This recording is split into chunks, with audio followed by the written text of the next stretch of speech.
मंदिर में तुम जाते हो और इतनी इतनी दूर जाते हो, मान लीजिए यहाँ से वृंदावन जाते हो, बांके बिहारी जी के मंदिर में हो और सेल्फी का चस्का लगा है, फोन निकाला, सेल्फी खींचने के लिए तैयार हुए, इतने में धक्का लगा दूसरे रास्ते पार हो गए।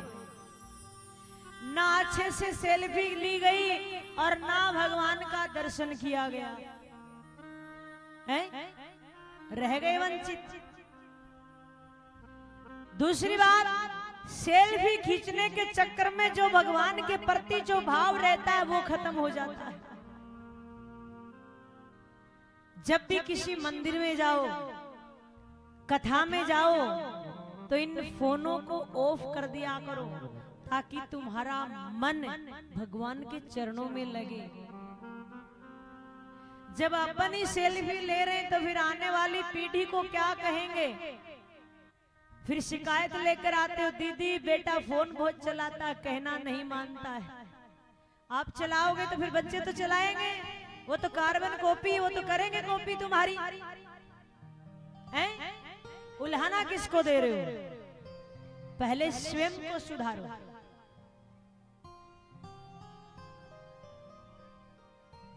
एक जगह हम कथा में गए हुए थे, शायद एमपी की बात है।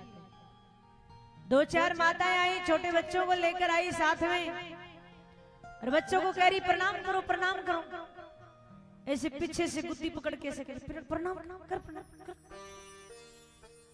अब बच्चा प्रणाम करे कहां से? उसने कभी देखा ही नहीं। अगर बच्चे को सिखाना है तो किसी भी संत के पास जाओ तो सबसे पहले स्वयं प्रणाम कीजिए, आपको देखकर ही तो बच्चा प्रणाम करेगा। अब तुम पीछे से पकड़ कर गिच्ची कर प्रणाम कर, कहां से कर?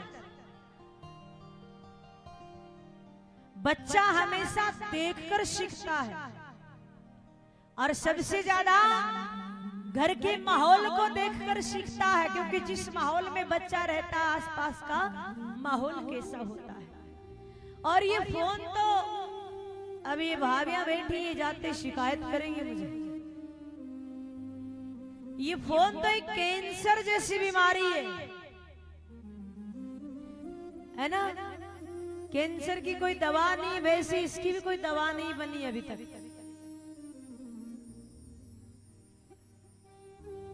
पर मेरा यही कहना है, आप भी वही इस्तेमाल करें जहां पर इसकी आवश्यकता है, और बच्चों को भी जब ही दें जब बच्चों को कुछ ज्यादा ही आवश्यकता है, या फिर बच्चे किसी बिजनेस में लग गए हो तो ही उनको ये फोन दें, वरना ये फोन पता नहीं कहां से कहां तक पहुंचा देता है।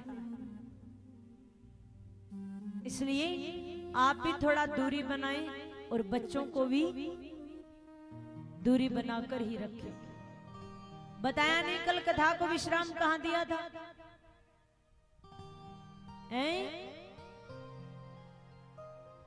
बबीता भाभी जी कट दियो कल विश्राम, कोनी बेरो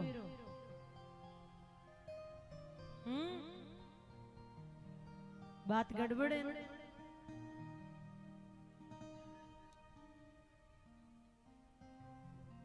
तो क्या सजा दी जानी चाहिए आपको?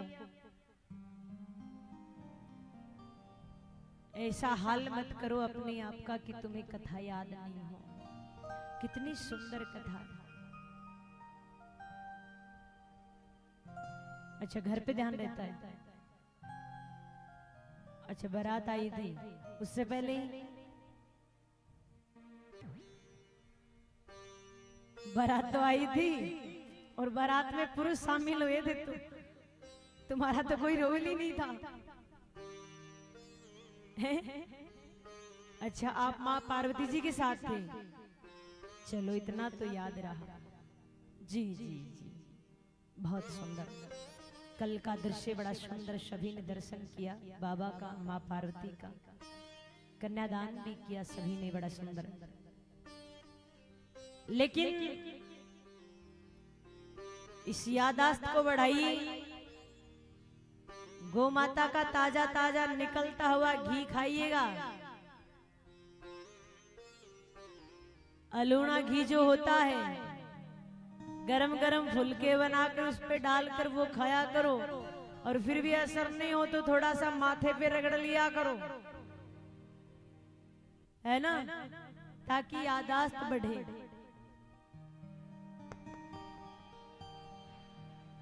थोड़ी यादाश्त बढ़े।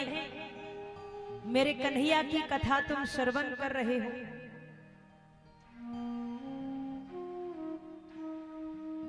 इस कन्हैया के चरणों में प्रेम कब होगा, कैसे होगा, क्यों होगा, इस प्रेम को बढ़ाने के लिए कन्हैया की प्रियतमा है किशोरी जी, उसकी आराधना करनी पड़ेगी, उसके कोमल चरणों में मन को लगाना पड़ेगा।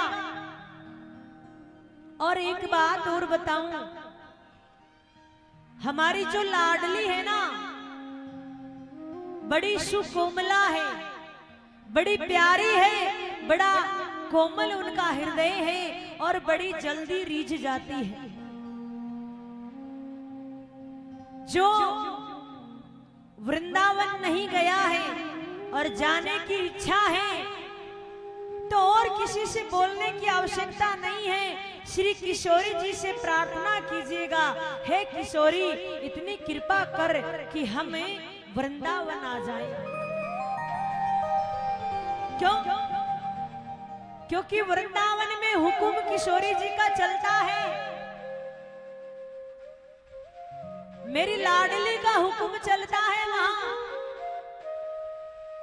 अगर आपको वृंदावन जाना है तो किशोरी जी से प्रार्थना कीजिए। और हाँ, वृंदावन जाने का विषय नहीं है, वृंदावन पाने का विषय है।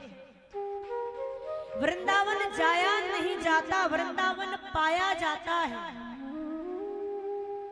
ये प्रार्थना करो लाडली, अगर मनुष्य जीवन ये तन तुमने दिया है तो एक बार वृंदावन बुला ले, इतनी कृपा कर दे लाडली।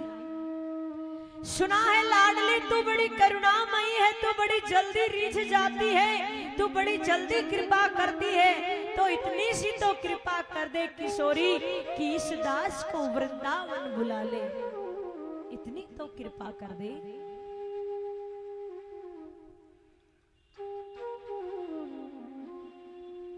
मान लीजिए आपके मन में भाव बन गया, वृंदावन जाना है, घर से गाड़ी उठा ली, वृंदावन के लिए रवाना हो गए,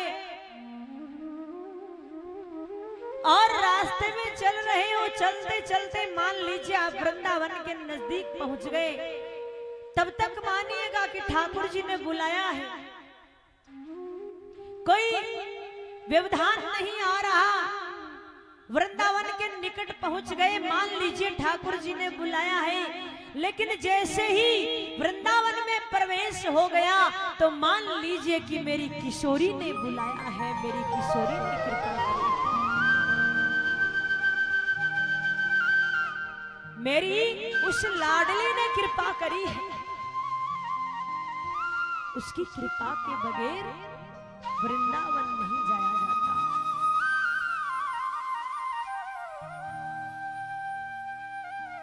वृंदावन में